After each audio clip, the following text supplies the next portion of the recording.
الشمال كفوني أنا السبرات جون سدي بارك ما في الدنيا فر أرنتنا وان قرتي سين فيا دجوس نقبل تنجرا عن كلمات تنجي ترى أكس مقرتي نموني يا سبرات سبسكرايب وتمات تنتين سبسكرايب ولا ما تانا فيديو كنا لايك شير قولتي namun dibarangada tukufarati namoonni baay'een gartee keessan dhuftanii waa'ee gartee shamarran biyyoota arabaa deemaa jiran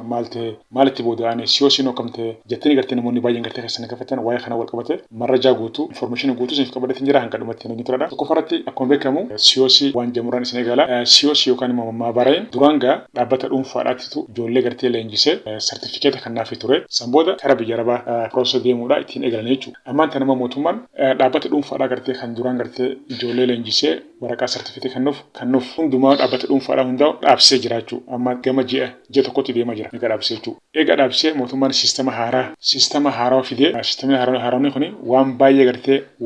walitti laaqee jechuudha. Kana booda dhaabbata gartee ulaagaa guutan nin kannaa fi kan kanarraa hafe dhaabbata mootummaadhaatti leenjuu qabanii guyyaa 21 barachuu qabanii walmagalatti jechuudha. Guyyaa 21 ni barataa eega guyyaa 21 barattee sanbooda sartifikeeta mootummaan siif kennaa jechuudha. Waligala gama ji'a tokko deemaa jechuudha. Achi booda gartee namni tokko karaa biyya arabaa hojiidhaaf shamarran jechuudha karaa biyya arabaa hojiidhaaf deemuu danda'anii jee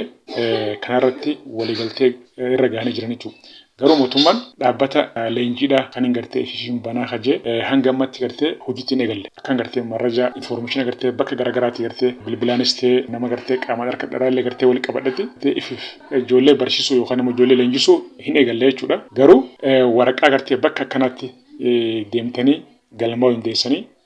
bilbilaanis ta'e dawwaltanii gaafatanii iddoo kanatti Oromiyaa hunda keessatti jechuudha. Oromiyaadhaa fi naannoo Amaaraatis ta'e Finfinnee keessallee naannoo Finfinneetis ta'e naannoo Oromiyaa Asallaa Roobee Amboo bakka garagaraatti iddoo kanatti deemtanii galmaa hundeessanii jee waraqaa facaasee jira. Namoonni gartee achi deemanii yeroo gartee bilbilaanis ta'e yeroo achi deemanii gaafatan hanga ammatti hin eegalamne jechuudha. Wanni siyoosiidha kana hanga ammatti qabatamaan barachuun eegalee jechuudha. Naannoo Asallaati moo isa ijoollee wayii deemtee gaafatti turte eegallee jirra. Garuu wanni gartee isinirraa barbaachisu paaspoortii keessanii fi paaspoortii kooppii jechuu fi ishaaraa jalqaba ishaaraa kan ta'e paaspoortii qabattee suuraa qabattee maallaqa baankii siinqeedhaatti birrii 1,000 fi waan fakkaata 1,000 moo 2,000 naannoo kana maalanii gartee isaanitti barisan waa xiqqishoodha. San kafaltee dhuftee barumsa eegaltan hunjaanii ganama sa'aatii 2 seentee galgala gama sa'aatii 10 takkaachuu asrii booda akkasitti baatanii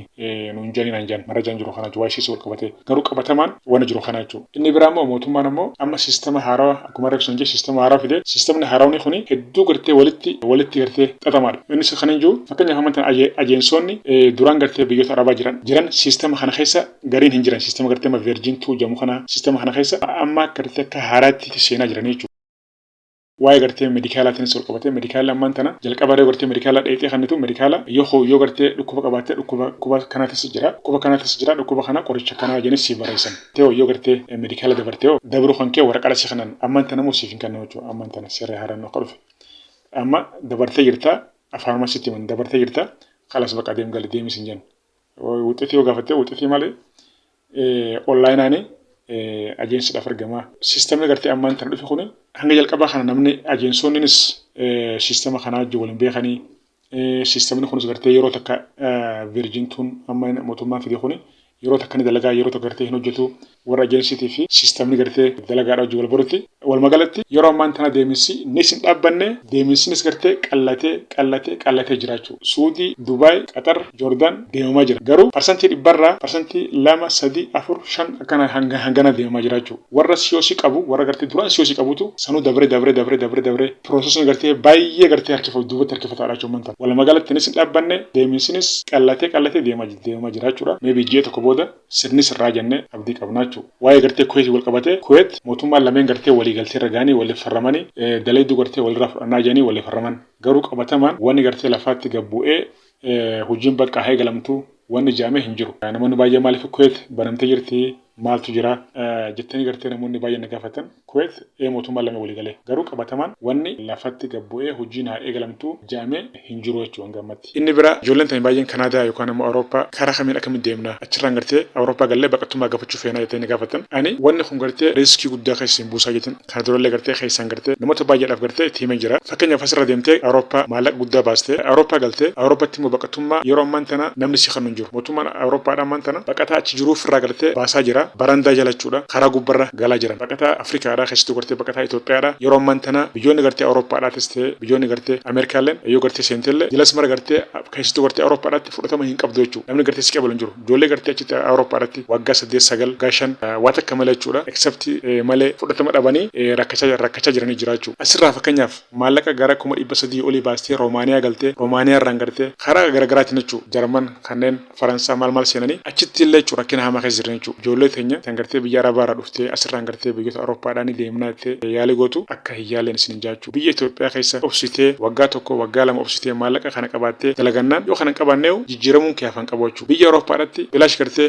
biyya Awurooppaadhaatti yeroo firraa fixuu taate malee maallaqa dila kana baastee dhayitee achitti milkootu hin jiru kanaaf if eeggannoo godhan isin jaa maaliif kana waliin kaaseef nama 3 Roomaaniyaa deemanii ammaan tana achi taa'anii rakkina isaan gartee natti himan rakkina gartee hedduu gartee onnessi obsate jechuudha sila maallaqa gartee waliigala maallaqa namni tokko gara 350 baasee fixee jira asirraa sila maallaqa san gartee obsanii yookaan immoo baajaaj itti bitanii namni tokko yeroo ammaan tana baajaaj 300 akkana ni bita baajaaj bitee obsee dalagatee ni jijjiirama obsa keessa jijjiiramuun saafan qabu namni gartee biyya Arabaa taa'ee dhufee biyyatti yeroo galu dachiin itti jijjiiramtii ni baaragaa nama wajjin waliigaluu hin danda'u kana wal qabatee biyya keessa taa'uun gartee qishoo gartee itti ulfaatu danda'a garuu obsuudha qabaachuu yoo obsitee biyya keessa gatteesse Itoophiyaan waggaa 5 6 7 8 booda Itoophiyaan biyya gartee Afrikaarraa tooppii gartee jedhamuuf teessi save this video viidiyoon qabadhu Itoophiyaan gartee fuuldurri siidhaa hedduu gartee baay'ee bareedaadha yoo fagoo teessee itti deebuun siidhaa baay'ee ulfaata yoo gartee moohaayisi teessee waan jiru agartee hubattee carraa bareedaa qabda jechuudha biyya tana keessatti jijjiiramuudhaaf carraa bareedaa qabda yoo immoo gartee fagoo teessee booda gartee itti deebuun baay'ee ulfaataadha yoo maallaqa qabaattee jechuudha wajjin wal baruun keessatti gartee invest godhuun yoo keessa jiraattee yoo maallaqa qabaannee maaliif siistemni beeytaa gartee salphatti jijjiiramuun teessaa jechuudha kanaaf biyya tana hin tuffatinaadha jirjirtanii gartee keessaa hin bahinaadha hin baqatinaadha haala jiru akkuma jirutti biyyi teenya guddachuun siidhaaf kan qabuun isin jaa galatuma ulfaadhaadha viidiyoo kan like share godhaa namoonni biran gaadha waan baay'eedha jira waa'ee kana immoo yeroo biraa bal'inaan gartee isin qabadatu dhufa viidiyoo like share godhaa namoonni biran gaadha thank you guys ani Muhammad Abdullahi Ahmadiin jaama godina Harargee ba'aa aanaa baddannoo araddaa maddanagayaati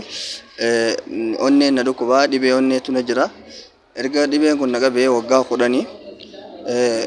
yeroo gara waggaa 5 hospitaala Yoot Faana Adaritti yaalamaa ture ergasii riifariidhaan gara Finfinneetti na erganii ammaan tana hospitaala Taazmaatti opereeshinii godhadhu jee hospitaalli Phaawulos eega waggaa 5f qoricha naa kenne gara kanan na dabarse hospitaalli kun amma birrii 800 fi 85 kaffalaatii opereeshinii godhamii naan jee rakkoon ta'e tubboon dhiigaan deemtu 4tu jira 4 irraa 3 rakkoo godhattee jirti takka qofaa fayyaa qaba lamani qayyarraa takka bakka jirtutti yaalla kanaafuu birrii 800 fi 85 kafalaan hundaani hospitaala kanarraa baane birrii tanallee hin qabnu rakkoo waggaa 10 yaalaa ture warri keenya inshallah narratti qabeenya qabanillee fixanii jirani kanaaf waan dandeessaniin na gargaara na bira dhaabbadha birrii 300 argadheen jira birrii 500 fi 85 nu hanqata inshallah rabbi sargaa rabbi safayyisu dhaamsudhumaa dhaamudhume namni ni rakkata rakkoon walii lama rakkoon fayyaa rakkoo hamtuudha kutaa 9 yeroo baradhutti dhibee kana riivarii na godhaniiti kan inni barumsa addaan kutee bee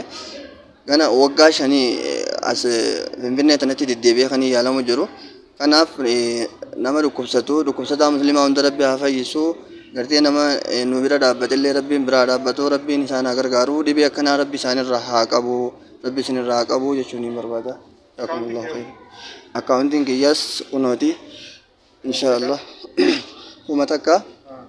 33 88 52 80 takka 2